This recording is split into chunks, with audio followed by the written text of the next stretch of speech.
Hi, my name is Jeff Messerole, and I'm a clinical instructor here at Spencer Hospital, and today I'm going to be talking to you about hands-only CPR. In 2009, the American Heart Association came out with a concept that they call hands-only CPR or compression-only CPR, because we know that when CPR is performed prior to arrival of the rescue team, survival improves by 40%. But we also know that most of the time when we get there, nobody's doing anything, even if they know how to do CPR.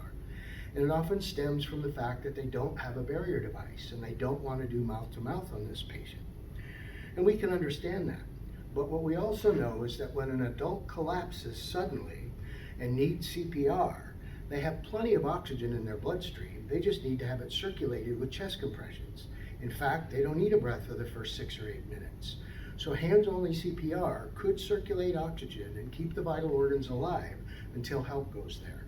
So I'm going to demonstrate the process for hands-only CPR for you right now. To determine whether or not a person needs CPR, the first thing we have to do is make sure that the scene is safe. Look around to make sure there's nothing that's going to hurt you. And if the scene is safe, you want to tap and shout, "Hey, are you okay?"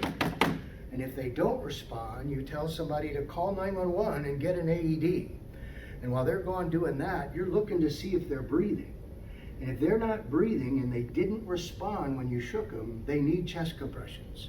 So you place one hand on top of the other on the lower portion of the sternum, and you push about 2 to 2.4 inches deep at a rate of 100 to 120 a minute. And that looks something like this. 1 and 2 and 3 and 4 and 5 and 6 and 7 and 8 and 12 and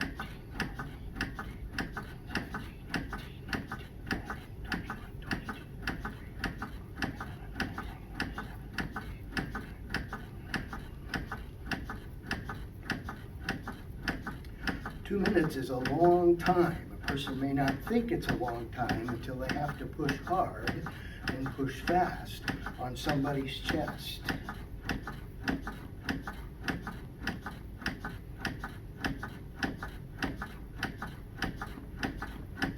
It's important that you not only push deep enough and you push fast enough, but that you allow for full recoil on the chest. Allowing the chest to come all the way up gives the heart time to fill with blood, so that when you push down, you move as much blood as possible. When we're doing good CPR, we're only moving 20 to 30% of normal blood flow. So our CPR has to be good. It has to be hard. It has to be fast. It has to allow for full recoil. And because we're doing hands-only CPR, we do 200 compressions in a row, or about 2 minutes of CPR.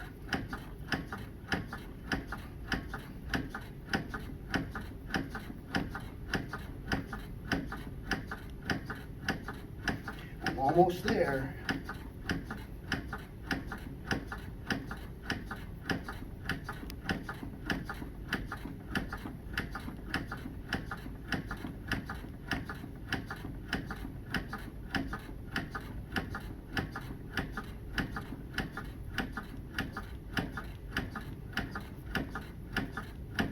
There. That is 2 minutes of hard and fast CPR. Now, some people's chests are going to be much harder to push than this mannequin's. And as a result, there are people that may start out trying to do 2 minutes of CPR, but find themselves fatigued. And if you do find yourself fatigued, even at a minute of CPR, it's important that you step back and let somebody else in to push hard and push fast.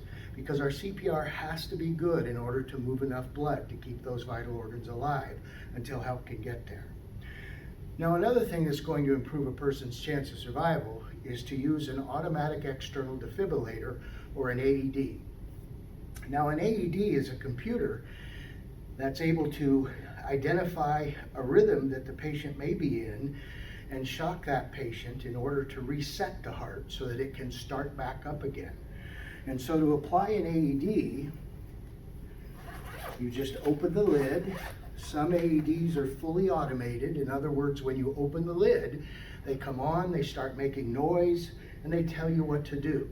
This AED didn't do that, so I need to find an on-off button and turn the device on, and then listen to the prompts. Apply pads to patient's bare chest. Plug in pads connector next to flashing light. So I'm going to remove the pads. I'm going to peel and stick them and place them where the pictures show me. Plug in connector. And the idea is to sandwich the heart between the two pads.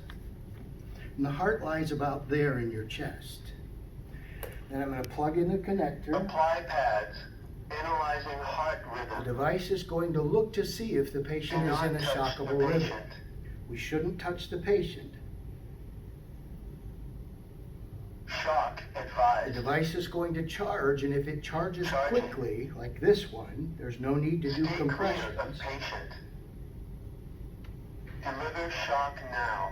Press the orange button now. So we deliver the shock, and you'll know it worked because the body will jerk. Begin CPR. And you can then begin CPR.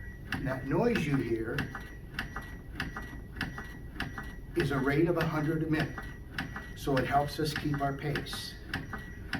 Now the device is keeping track of 2 minutes, and at the end of 2 minutes, it'll tell you to stand clear, and it'll analyze again. If the patient is still in a shockable rhythm, it will charge and tell you to shock the patient. If the patient's not in a shockable rhythm, the device will tell you to continue CPR. If your patient is breathing and moving, obviously you don't need to continue CPR, but do leave the device in place and do leave it turned on, and encourage the patient to lie still, that help is on the way. Because the person could go back into cardiac arrest while waiting for help to get here. And if that happens, you're all set up with your AED. And so that's how we would do hands-only CPR and use an AED.